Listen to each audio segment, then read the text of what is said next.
रंगांचा आभाळी आज सजला, नतमस्तक मी त्या सर्वांची ज्यांनी भारत देश घडवला. सुप्रभात.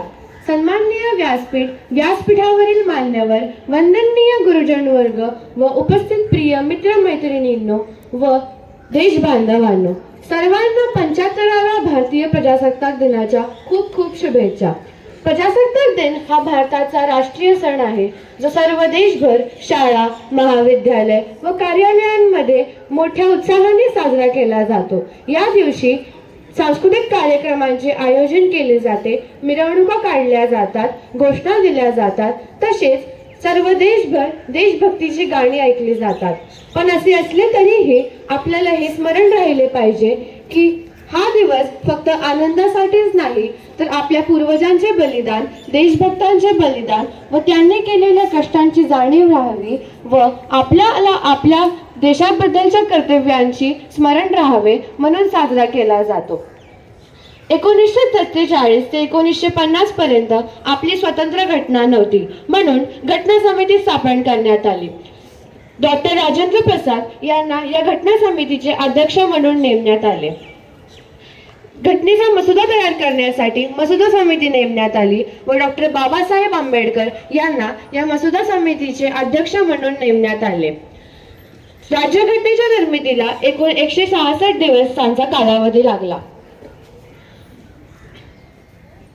भारताने स्वातंत्र्यानंतर खूप प्रगती केली आहे. आपले संविधान हे देशातले जगातले सर्वात मोठे लिखित संविधान आहे.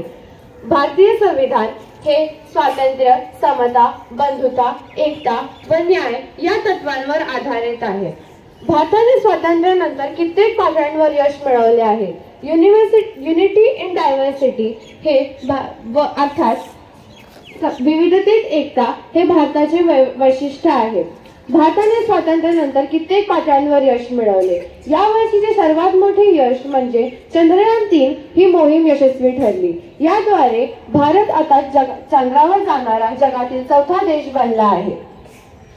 गर्वाची गोष्ट म्हणजे ही की हे चंद्रयान चंद्राच्या अशा जागेवर उतरले जिथे आजवर कोणताही देश पोहोचू शकला नाही. भारताने क्रीडा क्षेत्रातही खूप प्रगती केली आहे.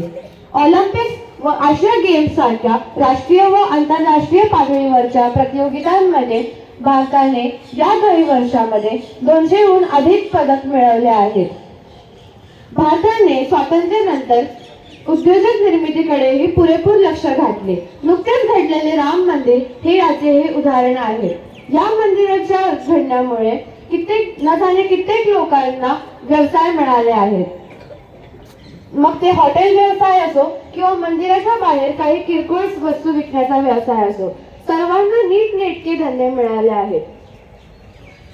नुकतेच झालेल्या मंत्रालयात व लोकसभेत महिलांसाठीच्या 33% आरक्षण हे भारताने काढलेल्या आपल्या विकासासाठीच्या मोहिमेतले एक उदाहरण आहे.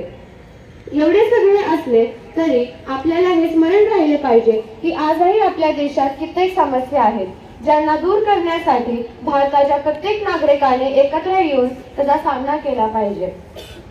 चला तर मग आपण आपल्या भारताला आदर्श व सर्वोत्तम बनवूया. तिरंगा आमचा भारतीय झेंडा उंच उंच फडकवू, विकसनशील देशाला विकसित समृद्ध घडवू. जय हिंद, जय भारत. धन्यवाद. ने बहुत ही भाषण प्रस्तुत किया.